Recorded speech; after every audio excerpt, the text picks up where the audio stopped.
Hi, I'm Brennan Metzler with the American Association of Snowboard Instructors and REI Co-op. I'm here to talk to you about splitboarding. People have two questions about splitboards. First, they want to know, you cut that snowboard in half. How does it ride on the downhill? And the answer is, they're great. They're absolutely awesome. Second question that people have about splitboards is, how do I take it apart and put it back together? So today, we're going to walk you through that process.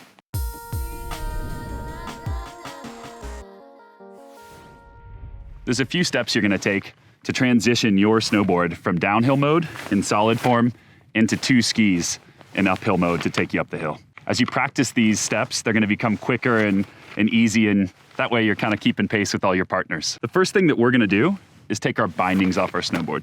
To take your bindings off, either pull the pin out of your splitboard binding or release the toe lever. Pull the binding off the pucks.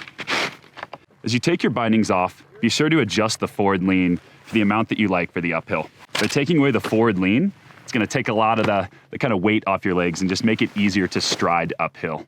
We're going to repeat with the other binding, releasing the toe lever, pulling off the binding, adjusting the forward lean into uphill mode. After we take our bindings off our board, we're going to release the tip and the tail clip and turn this solid board into two skis to take us up the hill. Tip and tail clips are pretty simple to release. The board will slide apart. To go uphill, we're going to take our split board and we're going to flip it so that our outside edges become the inside. This is significant so that when you're sliding uphill, you don't have anything catching or breaking on the way up. Next, when attaching your bindings to your skis, it's important that the ratchets and the toe and the heel straps are to the outside of the ski. This will keep them out of your way. Attach the other binding.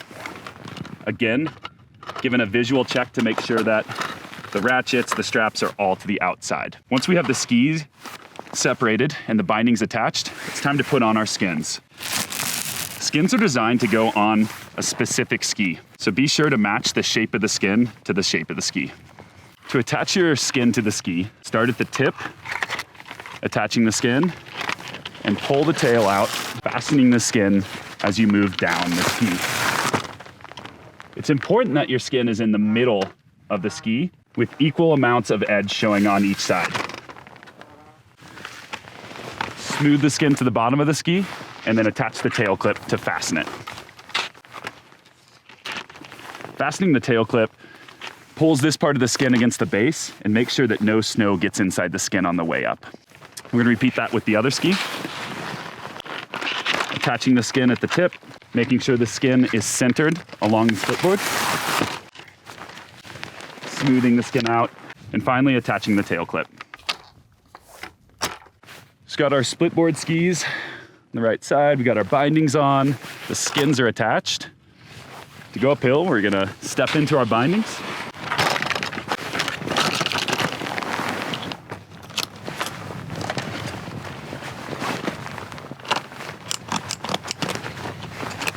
Fastening them to be snug.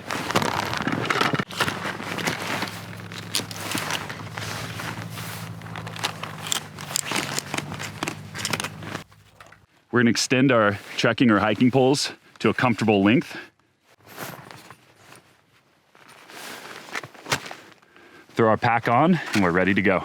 For tips on how to skin uphill, check out our other uphill video. All right, so we've made it up the skin track. We're at the top of our line. It's time to talk about how to break these skis down, get your snowboard back together so you can have an awesome descent. First thing we're gonna do, get out of our split board, kind of get comfortable up here, get ourselves a nice little area to make this transition happen. As I unstrap from the split board, step away, I'm gonna be taking my bindings off the board first.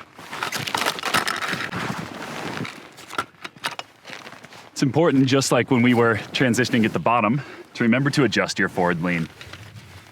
I'm now at the top of the line, so I add some forward lean. Gives me that performance I'm looking for on the downhill. We're gonna do that to both bindings. Remember, if you have a pin, you'll be pulling the pin out to release the binding. If you have a toe lever, we'll be releasing that. Again, adjusting forward lean to your desired amount. Put the bindings off to the side, we'll get back to them in just a second. With our bindings off, it's time to take off our skins. Let's take off your skin, release the tail clip, pull from tail to tip, doing your best to keep the skin off the snow surface. Once the skin is off the ski, we're gonna put the sticky side to sticky side, fold it up, and that can either go in our pack or in our jacket pocket. We're gonna repeat that with the other ski, releasing our tail clip, pulling the skin, folding the skin up, and she's ready to go. At this point, we have 2 skis. We're gonna put those back together into a solid split board. Something to do before you try to put them together is to check your yin-yang clips, your tip and your tail clips, to make sure they're all in a position where the board can be put back together. With the clips ready, I'm lining up my board. Almost looks like a snowboard with a little gap in the middle. I'm gonna put the inside edge together. And for my particular configuration, I then can slide the board into place. There's a few different yin-yang clips out there.